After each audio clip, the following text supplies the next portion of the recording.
મનીષાબેન જોડે છે.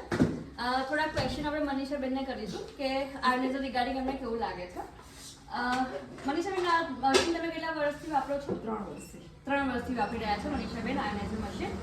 મનીષાબેન, તમને આ પાણી પીધા પછી કોઈ ચેન્જીસ લાગે છે એટલા ટાઈમથી વાપરો છો તો? શરીરમાં બહુ આમ હલકું શરીર લાગતું હોય ને એવું સારું. આના એસિડિટીનો એનો કોઈ પ્રોબ્લેમ છે જ નહીં. સરસ. બીજું તમે આ પાણી ક્યાં ક્યાં યુઝ કરો છો? લાઈક જમવા બનાવવામાં? જમવા બનાવવાનું તો એટલું ફાઇન સરસ થાય છે, ટેસ્ટી જમવાનું બને છે. સરસ. દાળ ઓગળી જાય, કઠોળ કોઈ બી હોય એ એના ટાઈમથી પહેલા ચડી જાય છે.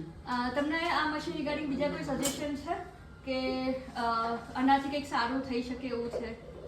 કોઈ સજેશન હોય તો કહી શકો છો. સારામાં તો શું, અમે તો જો ફેસ બી જોઈએ, પછી અમારા નાનું બાળક છે ને એમાં 0 ને બધું પાણી આપીએ છીએ એટલે એને બી સરસ ડાયજેસ્ટ છે. બાળકો માટે બી બેસ્ટ છે. એક લાસ્ટ ક્વેશ્ચન, તમને સર્વિસ કેવી મળી રહી છે મશીન રિગાર્ડિંગ? એક્સિલન્ટ.